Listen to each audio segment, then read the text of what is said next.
서울 아파트값이 6주 연속 하락세를 이어갔습니다. 강력한 대출 규제, 자금 출처 조사, 그리고 코로나19로 인한 경기 침체 여파로 분석됩니다. 이런 가운데 정부가 수도권 주택 공급 확대안을 발표해 귀추가 주목됩니다. 네, 이번 공급 대책 짚어보고 앞으로도 부동산 시장이 어떻게 움직일지 전망해 보겠습니다. 시청자 여러분의 다양한 의견 문자로 받고 있습니다. 샵 3698번으로 보내주시면 실시간으로 토론에 반영하도록 하겠습니다. 오늘 두 분 모셨습니다. 한문도 연세대 정경대학원 금융부동산학과 겸임교수, 또 최황수 건국대 부동산대학원 겸임교수 자리하셨습니다. 어서 오십시오. 네, 안녕하세요. 한문도 교수님, 예.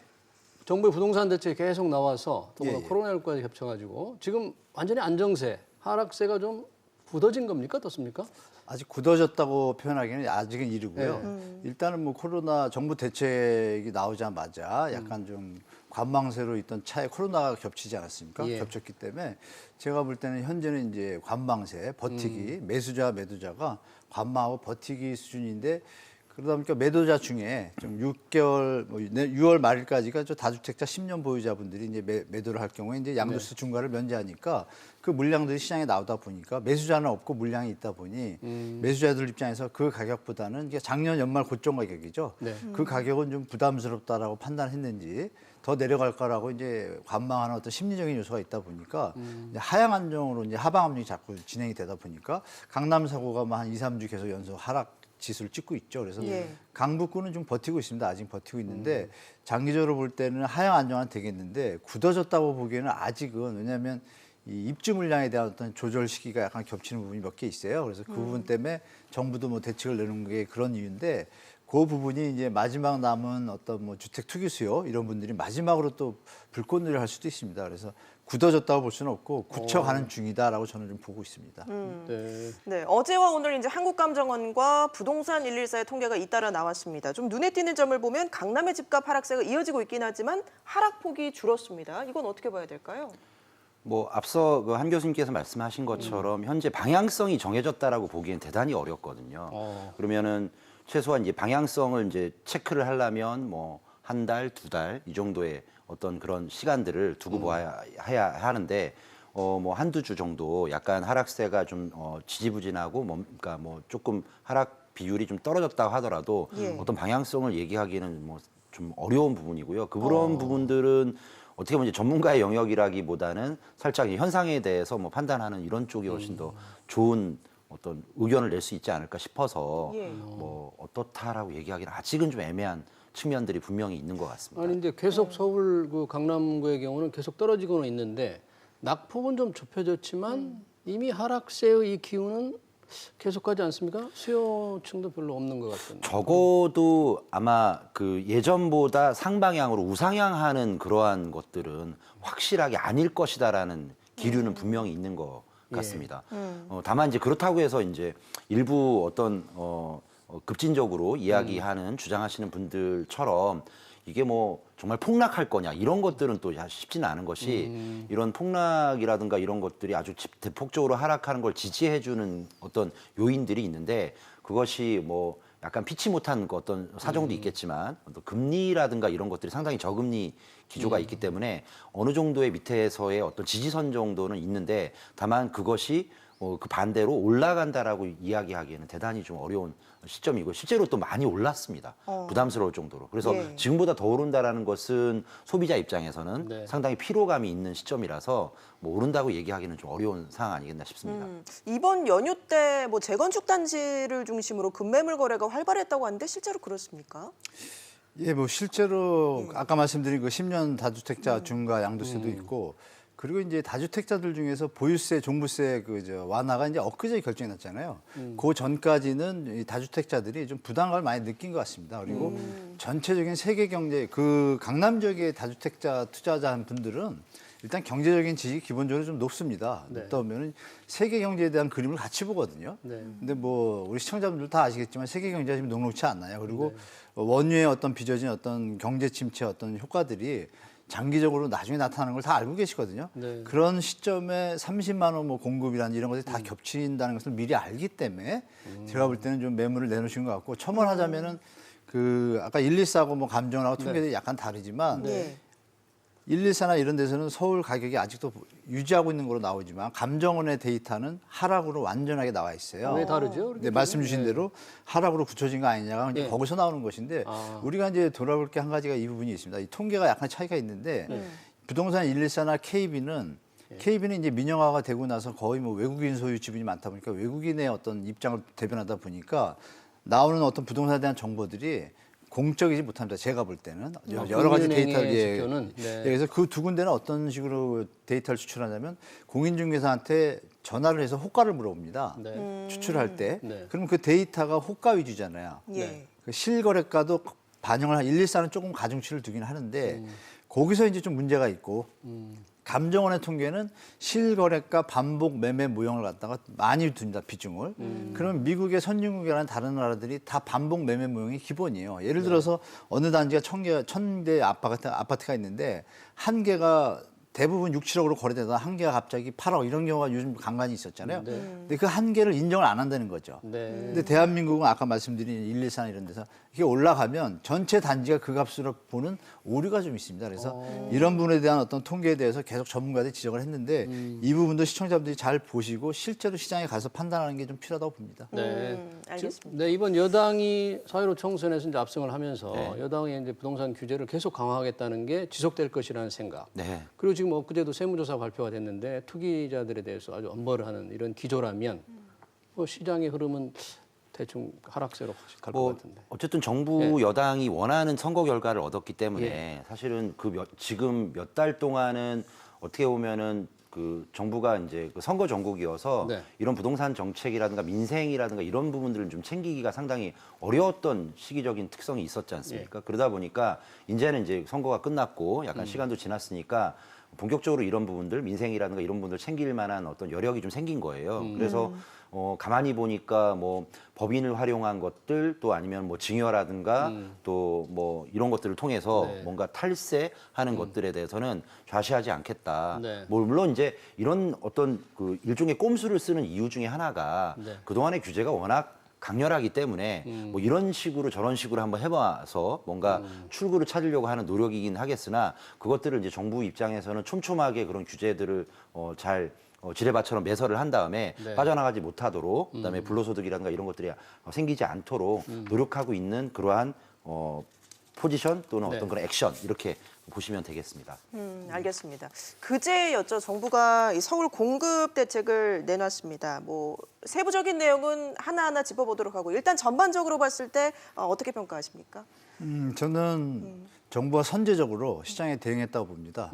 그 호가가 아까 말씀드렸는데 호가가 좀 버티고 있고 네. 여기서 자칫 다시 한번 지금 공급 부족이라는 단어들이 계속 나오고 있었거든요. 네. 그리고 내년에 실제로 입주 물량이 서울이 조금 적습니다. 평년에 비해서. 네. 그것을 가지고 이제 시장 참여자 중에 상승을 해야만 이익을 보는 참여자들이나 언론사들이 계속 그거를 이제 이슈를 던지다 보니까 시장에 약간 불안감이 생존하는 게 젊은이들한테 좀 팽배해 있어요. 네. 그래서 그런 부분에 대해서 정부가 선제적으로 또 공급 부족에 대한 어떤 그 질타를 좀 많이 받지 않았습니까? 네. 30만 원에서 던져놨는데 실제로 공급 시기가 좀 늦어져요. 2022년, 23년이다 보니까 그 부분에 대해서 약간의 어떤 루즈해진 그것을 갖다가 더 도심에다. 그거는 이제 인접 지역이잖아요. 서울의 인접 지역이. 이거는 이제 서울 도심 내에다가 7만 원 하면 사실 큰 물량입니다. 왜냐하면 매년 평균 물량이 2, 3만 원가 적정선인데 네. 7만 원이면 2년에서 3년치를 기존에 나온 것과 합친다라면 저게 앞으로 3년간에 걸쳐서 공급하는 물량이 아닐까요? 7만 가구라면? 네, 맞아요. 네, 총계적으로는 네. 그런데 이제 네. 시장에 주는 신호는 네. 지금 7만 원이라고 느낌을 받을 수가 있지 않습니까? 네, 그리고 네. 30만 원가 그 뒤에 빚어지면 합하면 40만 원 수준이 되는 거죠. 일반 민간들도 또 공급을 할 것이고 네. 그러면 40만 원면은 우리가 100만 원 공급 이러면 놀래지만 네. 30만 이랬다가 충격이 별로 없었고 반응만 좀 있다가 7만 원까지 들어오는데 이것이 중요한 것은 구도심의 다 핵심 지역이에요. 그러니까 이제 젊은이들이 좀 아까 말씀드린 것처럼 젊은이들이 불안 심리를 좀 느끼던 차에 네. 이것을 던짐으로 해서 20, 30대, 40대까지가 지금 주택 구매가 좀 늘어난 추세였다가 네. 이 신호를 이제 정부에서 이제 주면서 이제 시장 안정을 좀 더 박차를 가하겠다는 의지인 것 같습니다. 네. 제가 볼 땐 긍정적인 효과가 좀 있을 것 같습니다. 네. 그러면 그 좀 세부적으로 봤을 때 이번 정부의 주택 공급 확대 대책이 사실 시장에서 계속 원했다고 그러는데 어떤 내용들이 있습니까? 구체적으로 좀 설명해 주시죠. 일단은 그 지지부진한 재개발 지역이 있어요. 그동안은 재개발 지역들 같은 경우에는 추진을 해서 완료가 되거나 예. 아니면은 추진이 안 되면 해지가 되는 그런 네. 지역들의 투트랙으로 갔었는데 네. 이번에 보면은 그도 아닌 이두저도 아닌 그 중간 단계에 있는 추진도 잘 되지도 않고 그렇다고 해지가 되지 않는 지역들은 예. 어떻게 보면 주거 환경 계속 열악한 상태로 계속 머물러 있거든요. 이를테면 어떤 곳들이 있습니까? 그러니까 예를 들면 지금 강북 지역에 있는 네. 뭐 동대문역 근처라든가 그다음에 성북동이라든가 이런 지역들 또 일부 또 장이동이라든가 이런 들 지금 뉴타운 내에서 약간 외곽에 있는 지역들이 대부분 이제 그렇게 지지부진한 지역인데 예. 이런 데 특징들은 뭐냐면 내가 재개발을 하고 싶다 하더라도 주민들의 의지가 조금 약하시거나 추진하고자 싶은 의지가 상당히 있음에도 불구하고 분담금이라든가 이런 것들이 상당히 부담스러운 지역들이에요. 네. 그러면 이러지도 저러지도 못하는 상황에서 공공이 나서 이런 지역에 지원금을 주고 해서 해지는 아니고 빠르게 추진을 해서 주거 환경을 개선할 수 있도록 새 아파트를 들어갈 수 있도록 입주할 수 있도록 이렇게 하는 어떤 방안이 있고 네. 그다음에 또 하나는 뭐 관련해서 그 정부의 유휴부지들이 좀 있지 않습니까? 네. 용산 뭐 정비창이라든가 이런 부지들을 활용을 해서 그런 쪽에 공공임대주택이라든가 아니면 분양주택을 해서 약간의 공급에 있어서 목마름에 대한 숨통을 좀 트여주겠다. 이런 식으로 주요 골자로 네. 보시면 되는데 전반적인 어떤 조망에 대한 말씀을 살짝 드린다면 아까 한 교수님 말씀하신 건 달리 정부의 의지는 확고하다라는 걸 나타내는 건 맞습니다. 네. 다만 이러한 효과라든가 물량은 제가 보기에는 살짝은 좀 미흡한 면도 없지 않아 있다라고 말씀드리고 싶네요. 네. 물량 자체가 시장의 기대보다 조금 부족할 수 생각보다 많지 않습니다. 그렇습니까? 요소요소 따져보면 지금 말씀하신 공공 재개발의 경우에 네. 이제 LH나 SH가 들어가는 거잖아요. 그렇습니다. 그러면 자금 지원도 하고 여러 가지 인센티브가 있다는데 어떤 인센티브가 있습니까? 그러니까 실제로요. 예. 분담금이 모자라면 분담금도 대주고요. 분담금도 예, 대출해주고. 뭐 설계비도 있을 것이고 뭐 정비사업체 선정하는 비용이라든가 네. 이런 것도 있을 거고 또 제일 파격적이었던 게 어떤 거였냐면 아예 초창기 단계에서부터 그 아예 분담금을 이제 픽스를 확정을 지어놓는 거예요. 근데 보통 사업이 진행됨에 따라 3년, 4년 뭐 걸리면 그러다가 공사비가 올라가거나 뭐 공사비 에스컬레이션이라든가 이런 현상이 있을 수가 있잖아요. 분담금을 확정하려면 예상 수익률을 가정을 하고 해야 되겠네요. 그리고 네. 나중에 이제 실제 분양가하고 내가 들어가는 비용을 빼서 예. 분담금을 계산하도록 돼 있고 재개발 같은 뭐 비례율이나 이런 걸 계산하도록 돼 있는데 이런 것들이 확정되지 않은 상태에서 어바웃한 대충 이제 분담금을 확정을 해서 딱 얘가 정했으면 나중에 공사비가 확대가 되고 하더라도 당신들에게 그러한 추가되는 비용을 청구하지 않겠다라는 건 네. 굉장히 파격적이죠. 아, 그렇습니까? 네. 뭐 분양가 상한제도 적용을 안 하는 이제 폐지가 적용을 안 받는 거죠. 그건 아니고요. 그러니까 가로주택 정비 사업이라든가 이런 예. 쪽에서 예. 공공 물량을 좀 확보를 하면 예. 그런 지역에서는 분양가 상한제 적용 안 하겠다. 그러니까 뭔가 사업의 담보를 갖다가 확보를 해서 물꼬를 터주겠다. 이렇게 네. 코드를 가지고 있습니다. 네. 알겠습니다.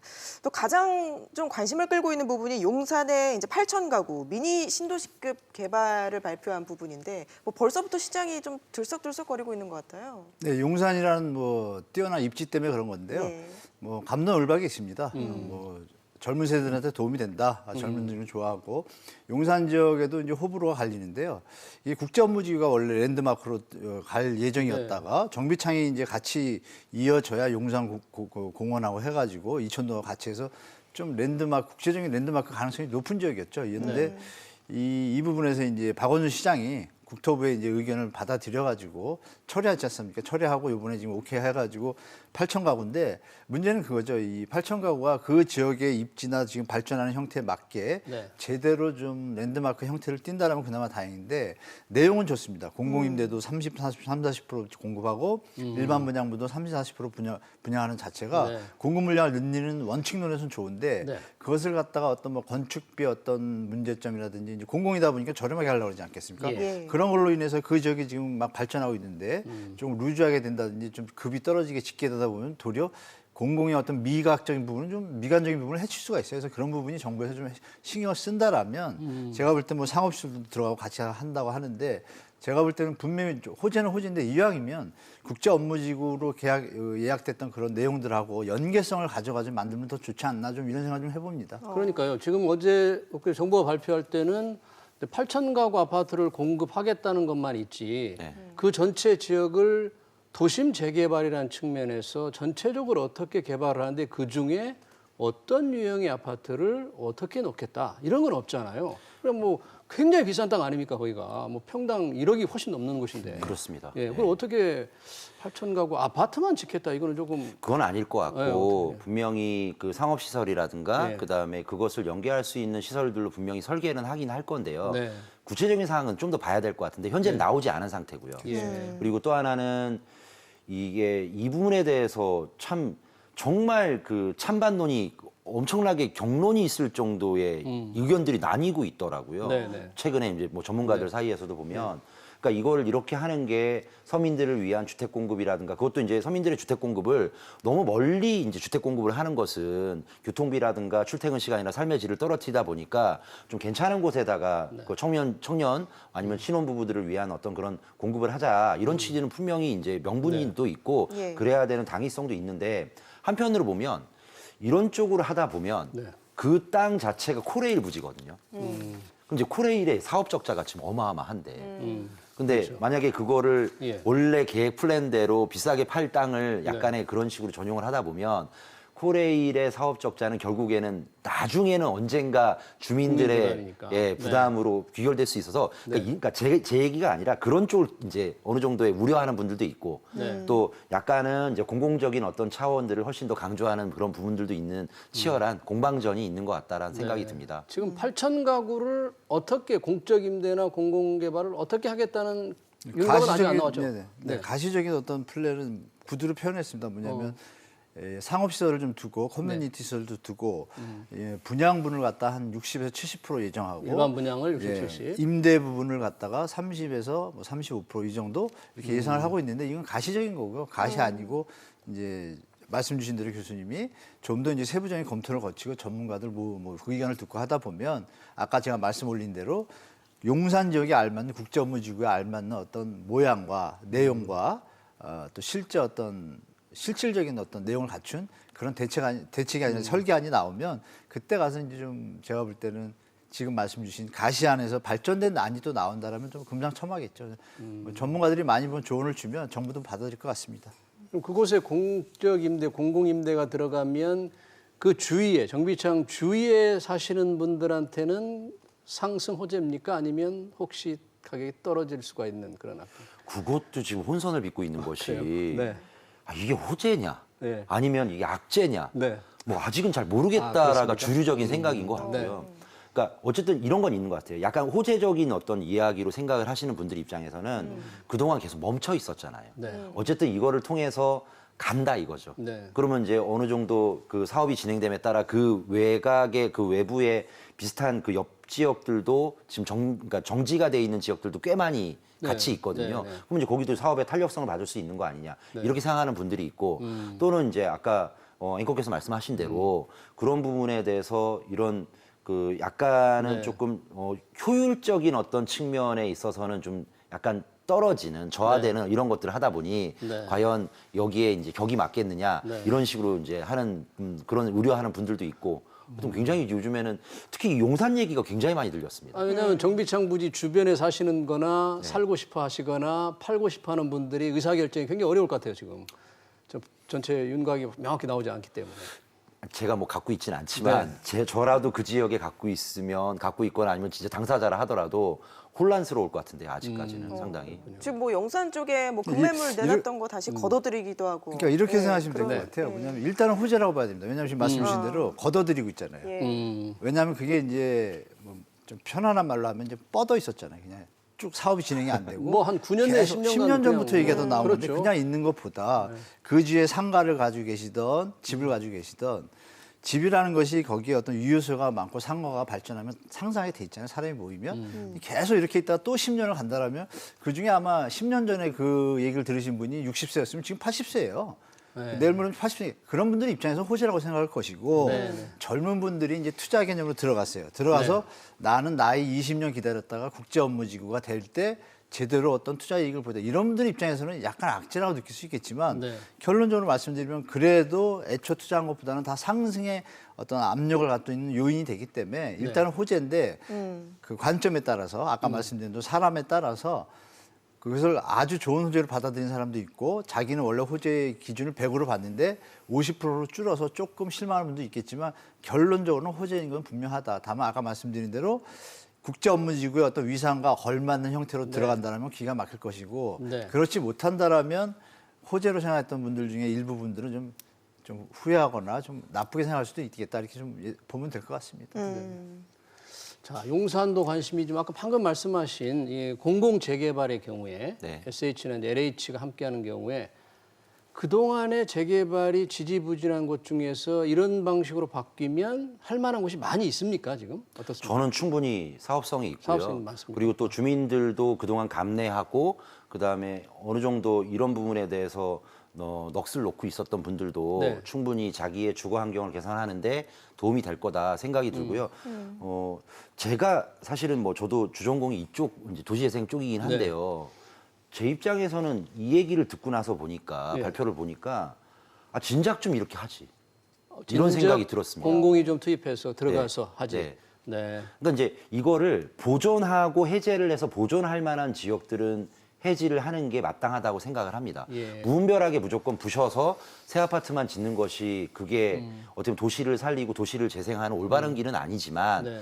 그렇지 않고 그런 보존하고 이렇게 하는 어떤 효율이라든가 이런 것들이 떨어지는 지역인데도 불구하고 여러 사유로 딜레이가 됐던 지역들은 그런 곳, 네. 빠르게 어떤 그 지역들의 주민들의 주거 환경을 개선해주고 뭔가 슬럼화돼 있는 것들을 좀 도시의 슬럼화를 좀 방지하는 측면에서 본다면 이런 조치들은 사실은 제가 보기에는 세대 수가 이게 공공재개발 활성화가 2만 가구밖에 안 돼요. 2만 가구. 예, 네. 여기서 발표한 게 7만 가구 중에서 네. 2만 가구밖에 그 안 아까 되는데. 7만 가구가 추가로 되는 게 7만 가구였죠? 그 중에서 이제 2만 가구. 그러니까 예. 7만 가구 속에 2만 가구가 2만 포함이 가구 돼 있는 포함돼 거죠. 있는 거. 근데 간과하지 마셔야 될 게 예. 2만 가구가 실제로 다 늘어나는 건 아닙니다. 아, 왜? 왜냐하면은 재개발이라는 게 기존에 살고 있던 조합원이나 소유자들이 있잖아요. 예. 그러면 그 사람들은 원래부터 낡은 집에 살고 있다가 내가 새 아파트로 이사를 가는 것이지 주택 숫자가 늘어나는 건 아니거든요. 그러니까 이게 무슨 얘기냐면 순증가분이 중요한데 아마도 2만 가구 중에 네. 기존에 있던 소유자들이라든가 조합원 수를 뺀 사람들은 적어도 특히 서울 같은 경우 워낙 지분 쪼개기가 예전부터 많이 돼 있던 지역이라 20, 30%밖에 안 돼서 실제 순 증가분은 2만 가구의 택도 없고 네. 아마도 뭐 한 3, 4천 가구 정도밖에 안 되지 않을까라는 네. 생각이 들어서요. 네. 실제로 이제 공급 면에서는 혜택은 없지만 주거 환경 개선이라든가 그동안 뭐 낙후돼 있던 지역을 개선하는 데는 확실한 혁신적인 하나의 제도라고는 환영할 만하다라고 말씀드리고 싶습니다. 제가 좀 네. 첨언을 하자면 이제 교수님은 이제 교수님 말씀이 맞습니다. 왜냐하면 원주민이 있기 때문에 그 물량을 빼야 되는 순증분을 하면 2만 가구 중에 한 16,000가구는 원래 계시는 원주민들이 가실 거고 나머지 4,000가구밖에 분양분이 안 되거든요. 그래서 이제 이렇게 또 해석해 볼 수도 있습니다. 정부에서 지금 제가 알기로 재건축, 재개발 중에서 재개발 지역 대상인데 재개발 지역에서 지금 말씀 주신 대로 지지부진한 곳들이 서울에 지금 한 500곳 좀 넘어요. 그중에서 110곳 정도가 추진위원회도 잘 움직이지 않고 있는 거예요. 뭐 절차를 아시겠지만 추진위원회가 시작을 하고 제대로 가야 조합을 설정하는데 네. 추진위원회조차도 시작을 안 하는 곳이 많은데 시작도 여기에 못 이제 하고 있는 거네요. 네네 그럼. 그런 지역을 이제 정부에서는 지금 직접적으로 가겠다는 거. 왜냐하면 진행이 되고 있는 지역은 이권 관계가 복잡하기 때문에 공공이 들어가기 좀 힘듭니다. 그래서 공공관리자 제도라고 예전에 있었잖아요. 그 예. 개념을 이제 좀 더 확대하고 교수님 말씀대로 여러 가지 디테일한 부분들을 이제 합류한 것인데 제가 볼 때 지금 말씀 주신 그 순증 물량분을 갖다가 이 현장 110곳 중에 네. 만약에 5곳에서 보통 이제 뭐 1000가구 하면은 한 100가구, 200가구가 일반 분양분이니까 이런 식으로 하다 보면은 진짜 110곳을 거의 다 진행이 돼야 말씀 주신 대로 2만 가구 가까이 나와요. 그래서 정부에서 이 부분에서 과연 그 이 112곳을 얼마나 농도 있고 강력하게 추진할지는 봐야겠지만 말씀 주신 내용은 참 좋아요. 좋은데 이 부분이 진행 속도나 이런 부분에 있어서 실제 주민들하고 이런 부분의 교류나 회의를 통해서 하는 진도 사항이 저도 이 부분에서 내용은 기가 좋은데 너무 짧은 기간을 잡은 것 같아요. 3년, 5년 이렇게 잡으셨는데 기간을 이걸 좀 완전히 절반으로 단축해서 빨리 할 수 있도록 한다는 거 아닙니까? 그러니까 급하면 체하지 않습니까, 사실. 아, 네. 제가 볼 때는 뜻은 좋으니까 차라리 10년 계획을 둬가지고 뭐 112곳을 해가지고 5만 10만 늘려서 안정적인 대책을 추가 던졌다라면 더 좀 안정감을 느끼지 않을 수 있을까? 지금 말씀 주신 대로 분명히 조금만 지나면 재개발에 대한 어떤 지원이 딱 들었을 때는 와 이렇지만 하나하나 내용들을 들여다보면은 절차들이 많고 거쳐야 할 내용들이 상당히 많거든요. 네. 그런 분야에서 늘어지게 되면 2, 3년 뒤에 이게 진도가 안 나오면 또 역폭탄이 되잖아요. 그래서 제가 볼 땐 좀 급한 것을 이거 좀 수정해서라도 5년 정도 둬가지고 가면 더 편안하고 안정감을 줄 텐데 안 되면 또 역폭탄 맞는 이런 뭐 우려도 있다고 좀 말씀드릴 수 있습니다. 알겠습니다. 내년에 일부 뭐 수도권 신도시 공공택지에 사전 청약제가 도입이 된다고 하는데 이게 과거 2009년 이명박 정부 때 도입이 됐던 거죠? 네, 그렇습니다. 그래서 미리 이제 본청약이 아니라 이번에 뭐 이것도 약간 유행인가요? 사전 투표제처럼 예. 사전 청약제 네. 뭐 이런 느낌들도 분명히 있는데요. 네. 사전 청약제를 통해서 만약에 이 사전 청약에 당첨이 되잖아요. 그러면 내가 그동안 이런 것들이 없었더라면 다른 것들을 쳐다보고 다른 어떤 투기라든가 서울 다른 집 사러 갔겠죠. 집 사러 갈 네, 사람들이 집 사러 사람들 사지 여기에 말고. 걸리면 네. 안 사고 계속 이제 이런 식으로 나는 이미 메이드 됐다라고 생각하면서 계속 다른 데를 안 예. 쳐다보면서 예. 살짝 이런 사전청약제 때문에 주택 가격이라든가 이런 수요가 네. 어느 정도 제어되는 효과가 분명히 있어요. 그럼 네. 본청약 얼마 정도 전에 사전 청약을 하는 건가요? 보통은 이제 뭐 3년 전, 뭐 3년 전. 2년 반 전 이렇게 하거든요. 예. 네. 근데 그렇다 하더라도 내가 제대로 이제 그 아주 분양가 상한제 때문에 싸게 받을 수 있는 그러한 확신만 2, 3년 기다리면 있다라면 충분히 내가 모든 것들을 욕심을 다 버리고 예. 여기에 계속 올인하고서 기다릴 수도 있으니까 네. 더 이상 어떤 시장의 어떤 수요 참여자로서 참여를 안 할 수도 있는 거잖아요. 네. 그러면 아무래도 주택 가격의 수요층을 좀 제어하는 데는 충분히 도움이 되지 않을까. 그래서 이 부분은 좀 괜찮은 아이디어 같다라는 네. 생각이 들어서요. 본청약과 사전청약의 기간을 좀 줄이면 훨씬 좀 좋을 텐데 그러면 바로 할 수 있겠다. 근데 그동안에 이제 발생하는 또 뭐 여러 가지 계획이라든가 그다음에 뭐 비용 이런 예, 것들이 예. 있기 때문에 이걸 갖다가 한꺼번에 완벽하게 같은 걸로 밀어붙이긴 좀 어려운 걸로 네. 알고 있습니다. 지금 말씀에 첨언을 하자면 예. 다 같이 다를 할 수 없으니까 내용을 자세히 보면요. 몇천 가구입니다. 7천인가 8천가인데 토지 그러니까 사전청약제가 보통 처음 한 게 아니라 2009년에 이명박이 시작했을 때 예. 보금자리 주택지를 한 것인데 해놓고 토지 보상을 하기도 전에 시작을 한 거예요. 아, 토지 보상도 하기도 예, 전에. 근데 토지 보상이 네. 1년 안에 끝날 거라고 예측을 하고 시간이 사전청약을 많이 받았는데 걸리는데. 그게 네. 길어졌어요. 그래서 예. 어느 지역은 3년, 세곡지구는 뭐 5년 걸리고 그랬습니다. 본청약이. 예. 그래서 말이 많았는데 이번에 이제 그 비판을 면하기 위해서 정부에서 뭐냐면 과천 일부 지역하고 그러니까 교수님 말씀 주신 전체 12개는 아니고 네, 네. 2개 지역만 지금 이제 토지 보상을 어느 정도 협의를 마친 거예요. 그것만 분양했다고 합니다. 교수님 말씀대로 나머지를 다 하는 건 시간이 좀 걸릴 거지만 지금 이제 정부가 던진 것은 선을 보인 거죠. 마치 색시가 이렇게 선 보듯이 예. 우리가 이렇게 할 거예를 토지 보상이 끝났기 때문에 이거는 아. 1년, 2년이면 이제 바로 본청약에 들어갈 거라 좀 예측이 되고 있습니다. 네. 그런데 오늘 이번에 발표된 그런 공급 확대 정책 상당히 시장이 기대를 좀 반영한 것 같은데 네. 시장 안전에 훨씬 더 효과가 있겠죠? 있습니다. 네. 이런 그 정부의 의지도 계속 표명하고 있고 네. 더 이상 뭐 규제도 계속 하고 있지만 공급적인 다른 반대편, 그러니까 규제의 반대편적인 공급에서도 정부가 손을 놓고 있지 않다는 의지를 표명한 게 맞습니다. 다만 의지를 표명하고 내가 이렇게 하겠다라는 그런 느낌들을 국민들에게 보여주는 것은 맞지만 내용들을 보면 특히 뒷부분으로 갈수록요. 대책들의 뒷부분으로 갈수록 옛날에 있었던 걸 약간 재정리해가지고 발표한 듯한 느낌들도 꽤 있거든요. 상기 신도시 열심히 하겠다. 네. 뭐 이런 얘기들. 그다음에 또 그동안 있었던 여러 가지 유유부지들 잘 정리를 해서 이제 어느 정도 살짝 조금씩 공부를 하겠다. 이것은 옛날에 있었던 내용들 아무래도 분량이라든가 이런 것들을 정하면서 앞에 있는 것들은 약간 뉴 버전이고 네. 뒤에 있는 것들은 구 버전이지만 조금 어쨌든 일을 한 뭐 품이라든가 이런 것들을 내고 싶지 않았을까 이런 생각도 좀 듭니다. 알겠습니다. 지금 시간이 다 됐긴 했습니다만 부동산 시장에 대한 전망, 두 분의 전망 짧게 한마디씩만 듣고 끝내겠습니다.